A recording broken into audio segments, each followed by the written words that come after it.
राजस्थान के नागौर जिले के कालवा गांव में जीवन राम डूडी नाम के एक जाट किसान की खुशी का ठिकाना नहीं रहा जब उनके घर एक कन्या ने जन्म लिया।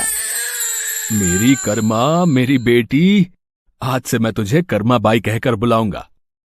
जीवन राम भगवान कृष्ण के परम भक्त थे। उनके घर में भगवान कृष्ण का एक मंदिर था। जीवन राम भगवान कृष्ण को भोग लगाने के बाद ही कुछ खाते थे, ये उनका नियम था।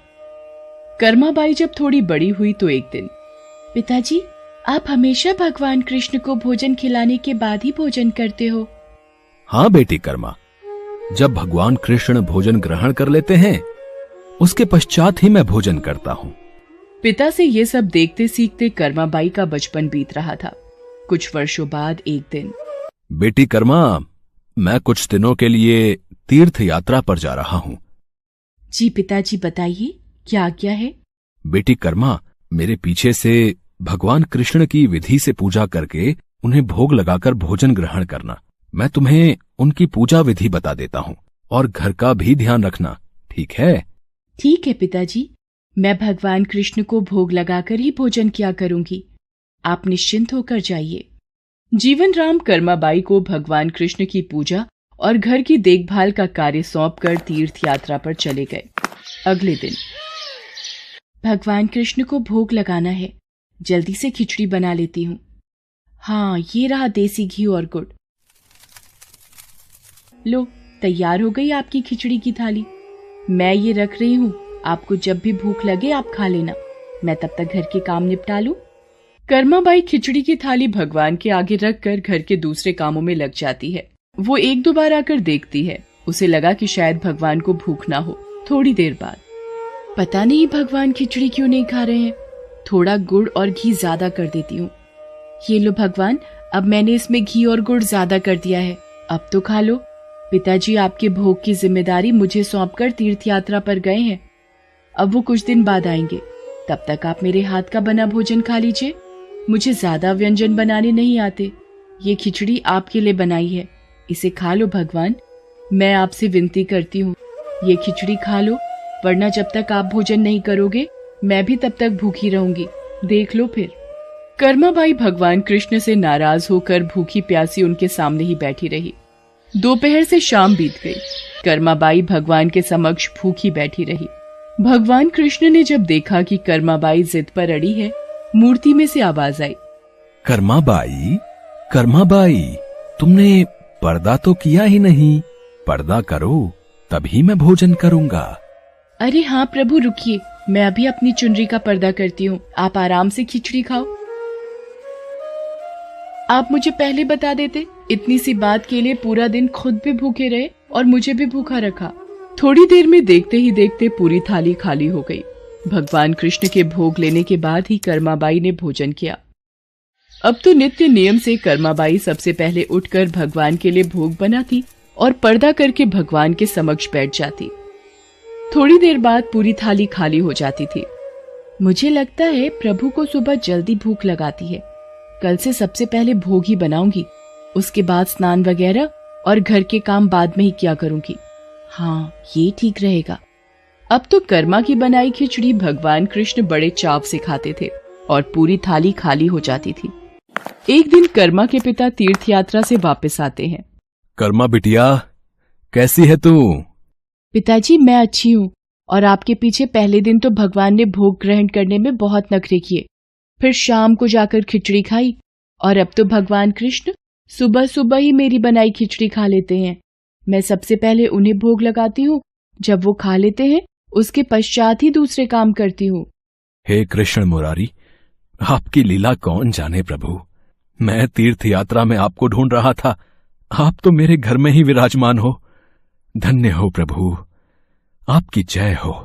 बेटी कर्मा, तुम जैसी पुत्री को पाकर मैं धन्य हो गया। अब से तुम ही भगवान कृष्ण को भोग लगाना। वो तुम्हारा लगाया भोग बड़े चाव से खाते हैं। अब से तुम ही अपने हाथों से भगवान कृष्ण की सेवा करोगी बेटी। ये सब सुनकर कर्माबाई बहुत खुश होती है। अब तो कर्माबाई नियम पूर्वक जल्दी उठकर भगवान को भोग लगाती और बाद में सारे काम करती। कुछ वर्षों बाद कर्माबाई के पिता स्वर्गलोक को प्राप्त हो गए। अब कर्माबाई घर में अकेले रहती। तो उनका मन नहीं लगता था। इसलिए वो भगवान कृष्ण की मूर्ति को लेकर तीर्थ यात्रा पर निकल गए और भारत में अलग अलग तीर्थों के दर्शन करने के पश्चात वो उड़ीसा के जगन्नाथपुरी मंदिर पहुंची। बस अब यही जगन्नाथपुरी में एक कुटिया में रहकर भगवान कृष्ण की भक्ति और सेवा करूंगी। कर्माबाई अपने नियम से सुबह सुबह भगवान कृष्ण को खिचड़ी का भोग लगाती और कुछ ही देर में थाली साफ हो जाती। भगवान बड़े चाव से सारी खिचड़ी खाते। उसके पश्चात कर्माबाई अपने नित्य स्नान ध्यान कार्यों को करती। एक सुबह, माँ, कुछ खाने को मिलेगा? बहुत जोरों की भूख लगी है। हाँ हाँ, आजा बेटा, यहाँ बैठ। मैंने अभी अभी श्री कृष्ण को खिचड़ी का भोग लगाया है। ले खिचड़ी खा बेटा। पसंद आई खिचड़ी तुझे? और दूं? बस माँ, पूरा पेट भर गया, आनंद आ गया तुम्हारे हाथ की खिचड़ी खाकर। माँ, क्या मैं ये स्वादिष्ट खिचड़ी कल भी खाने आ सकता हूँ? कल ही क्यों बेटा, तू रोज मेरे पास खिचड़ी खाने आ जाया कर। कर्माबाई की कुटिया में उस बालक के रूप में स्वयं भगवान जगन्नाथ खिचड़ी खाने पधारे थे और अब रोजाना कर्माबाई जब भगवान कृष्ण को खिचड़ी का भोग लगाती, थोड़ी देर बाद वो बालक भी खिचड़ी खाने आ जाता। एक दिन, कर्माबाई, भगवान को बिना स्नान किए भोग लगाना अच्छी बात नहीं। तुम रोजाना सुबह पहले स्नान आदि क्रियाएं करके विधि विधान से पूजा करके ही भगवान कृष्ण का भोग बनाया करो। ठीक है बाबा, अब मैं स्नान करके ही प्रभु का भोग बनाया करूंगी। साधु की बात मानकर कर्माबाई अगले दिन से स्नान करके पूजा के पश्चात भोग तैयार करती। इस कार्य में उन्हें बहुत देर हो जाती थी, पर वो बालक तो अपने समय पर ही खिचड़ी खाने आ जाता था। माँ, खिचड़ी दो ना, जल्दी दो, मुझे बहुत भूख लगी है माँ। थोड़ी देर रुक बेटा, अभी देती हूँ। अब तो बालक रूपी भगवान जगन्नाथ जल्दी जल्दी खिचड़ी खाकर बिना हाथ मुंह साफ किए भाग जाते थे। उन्हीं दिनों मंदिर के पुजारी, जो काफी समय से मंदिर में सेवा कर रहे थे, ये जगन्नाथ भगवान के मुख पर खिचड़ी कैसे? मंदिर में तो काफी दिनों से खिचड़ी का भोग नहीं लगा, फिर ये भगवान के मुख पर खिचड़ी कैसे? हे प्रभु, ये कैसी लीला है आपकी? भगवान जगन्नाथ पुजारी के सपने में आते हैं। मेरी भक्त कर्माबाई, जो जगन्नाथपुरी में ही रहती है, वो बहुत ही प्रेम भाव से सुबह उठकर बाजरे की खिचड़ी का भोग लगाती है। मैं रोजाना सुबह जल्दी उठकर कर्माबाई की खिचड़ी खाने जाता हूँ। मुझे कर्माबाई के हाथ की खिचड़ी बहुत पसंद है, पर एक साधु ने उसके पास आकर सुबह स्नान और पूजा के बाद विधि विधान से भोग लगाने का बोल दिया है। अब कर्माबाई स्नान और पूजा के बाद भोग लगाकर मुझे खिचड़ी देती हैं। इन सब कार्यों में बहुत देर लग जाती है। मुझे बहुत तेज भूख लगती है। भक्तगण मेरा इंतजार कर रहे होते हैं, इसलिए जल्दी जल्दी खिचड़ी खाकर मैं बिना मुंह हाथ धोए वापस लौट आता हूँ। भगवान जगन्नाथ की अद्भुत बातों को स्वप्न में सुनकर पुरोहित जी हर जगह उस साधु की खोज करवाते हैं और उसे बुलाकर सारी बात बताते हैं। साधु घबरा जाता है और कर्माबाई के पास जाता है।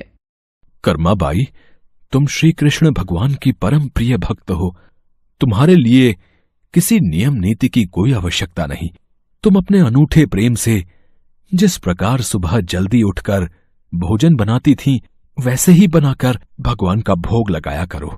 ठीक है साधु बाबा, अब मैं पहले की तरह ही सुबह जल्दी भोग बनाया करूंगी। अब कर्माबाई फिर से पहले की तरह भगवान कृष्ण को भोग लगाकर उस बालक को बड़े प्रेम पूर्वक खिचड़ी खाने को देती थी। ये क्रम कई वर्षों तक चला और एक दिन कर्माबाई परलोक सिधार गई। हे प्रभु, हमसे कोई भूल हो गई क्या? आज आपके नैनों से अश्रुधारा कैसी प्रभु? हे भगवान जगन्नाथ, क्या अपराध हुआ हमसे जो आप दुखी हुए प्रभु? उसी रात भगवान जगन्नाथ राजा और पुजारी के स्वप्न में आते हैं और बताते हैं कि उनकी भक्त कर्माबाई इस लोक से विदा होकर भगवान में विलीन हो गई हैं। अब उन्हें सुबह सवेरे बाजरे की खिचड़ी कौन खिलाएगा, यही उन्हें दुख है। अगले दिन, पुजारी जी, जो स्वप्न आपने देखा वही स्वप्न मुझे दिखाई दिया। भगवान जगन्नाथ की प्रिय भक्त कर्माबाई अब इस लोक से विदा हो गई है। मैं चाहता हूँ आज से हर सुबह भगवान जगन्नाथ को कर्माबाई के नाम से बनाई बाजरे की खिचड़ी का भोग लगा करेगा। जिससे भगवान को कर्माबाई की कमी न महसूस हो। जी महाराज, अब से ऐसा ही होगा। उस दिन के बाद से कहते हैं कि भगवान जगन्नाथ को हर सुबह बाजरे की खिचड़ी का भोग लगाया जाता है। कर्माबाई के नाम की बाजरे की खिचड़ी के भोग से आज भी इस प्रथा को निभाया जा रहा है।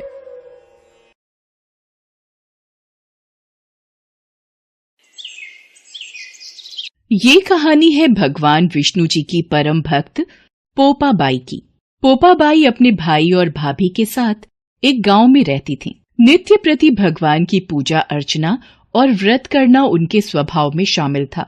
उनके भाई और भाभी कई बार उनसे शादी करने के लिए कह चुके थे। ऐसे ही एक दिन, पोपाबाई, तुम मेरी जिम्मेदारी हो। मैं चाहता हूँ तुम विवाह करके अपनी ससुराल जाओ, तो मेरी भी जिम्मेदारी पूरी हो जाएगी। पर तुम्हें जो भी लड़का देखने आता है तुम साफ इनकार कर देती हो। आखिर ऐसा क्यों है?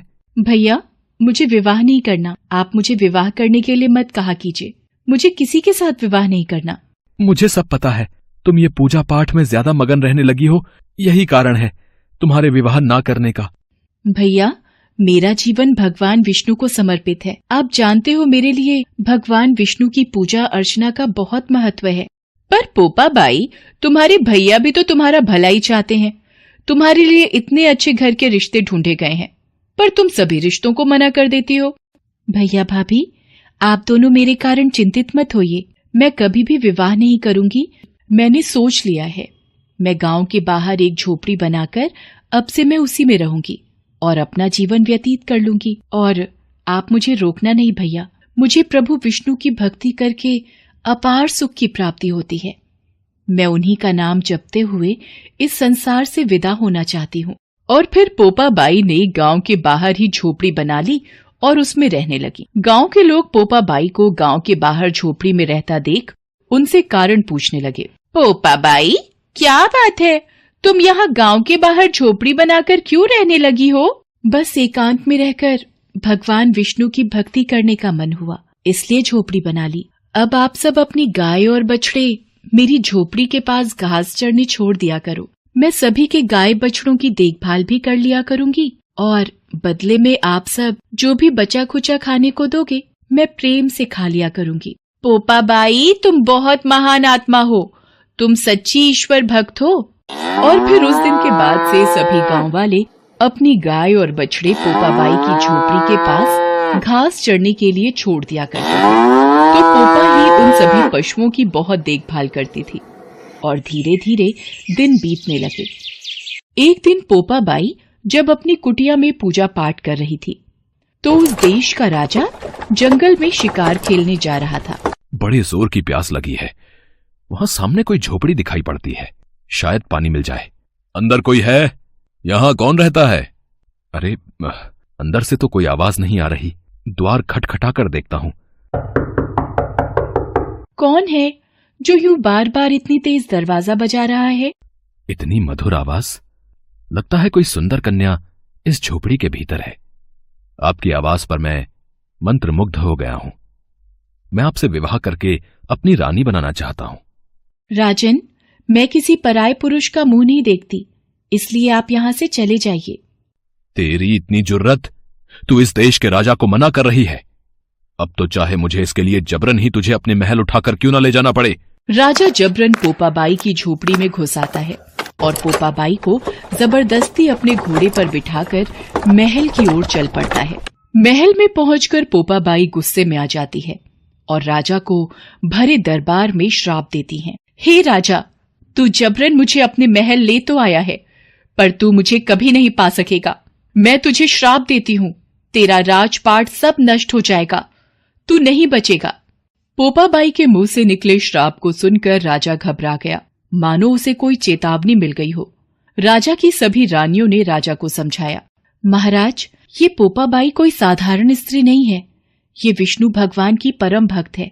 आपने शायद इसके चेहरे का तेज नहीं देखा। इसका श्राप हमारे पूरे राज्य को ध्वस्त करे। इससे पहले कि देर हो जाए, पोपाबाई को वापस उसकी झोपड़ी में छोड़ आइए। हाँ महाराज, बड़ी रानी ठीक कह रही हैं। एक सच्ची निष्ठावान स्त्री, भगवान विष्णु की परम भक्त पोपाबाई का श्राप हमारे पूरे राज्य को नष्ट कर देगा। आप उसे सही सलामत छोड़ाओ। रानियों के परामर्श को सुनकर राजा पोपाबाई को वापस झोपड़ी में छोड़ने चल पड़ा। रास्ते में पाप की नदी पड़ी और धूप उठने से राजा उस नदी में डूब गया। भगवान ने राजा को उसके पाप की सजा स्वयं दे दी। हे प्रभु, मुझे एक पराये पुरुष ने हाथ लगाया और मेरा सतीत्व नष्ट करना चाहा। हे भगवान, मुझे इस पापी दुनिया में नहीं रहना। मैं अपनी इच्छा शक्ति से अपने प्राणों का त्याग कर रही हूँ। और फिर पोपाबाई ने अपनी इच्छा शक्ति से अपने प्राणों का त्याग कर दिया। पोपाबाई की आत्मा जब धर्मराज के पास पहुंची तो धर्मराज ने उनका बहुत आदर सत्कार किया। पोपाबाई, स्वर्ग में आपका स्वागत है। आपको वैकुंठ वास तो नहीं मिल सकता, क्योंकि आपने विधान के अनुसार नहीं बल्कि अपनी इच्छा शक्ति से मृत्यु को ग्रहण किया है।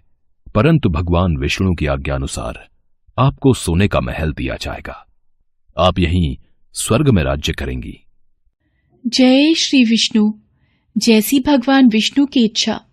और फिर भगवान विष्णु के कहे अनुसार धर्मराज जी ने पोपाबाई को स्वर्ग का राज्य दे दिया। पोपाबाई स्वर्ग में रहने लगी। एक दिन एक सेठ सेठानी मृत्यु के पश्चात स्वर्गलोक पहुंचे। धर्मराज जी, ये स्वर्गलोक का द्वार बंद क्यों है? ये राज्य पोपाबाई का है। ये पोपाबाई कौन है धर्मराज जी? आप पोपाबाई को नहीं जानते? उनके बारे में जानने के लिए आप दोनों 7 दिन तक मृत्युलोक में रहकर 8 खोपरा से राई भरकर 5 कपड़े ऊपर रखकर कहानी सुनकर उद्यापन करना और कहना कि राज है पोपाबाई का, लेखा लेगी राई राई का। और फिर पोपाबाई की महिमा का गुणगान करते हुए सेठ सेठानी को स्वर्गलोक की प्राप्ति हुई। जो कोई भी भगवान विष्णु की परम भक्त पोपाबाई के नाम का जाप करता है, उस मनुष्य को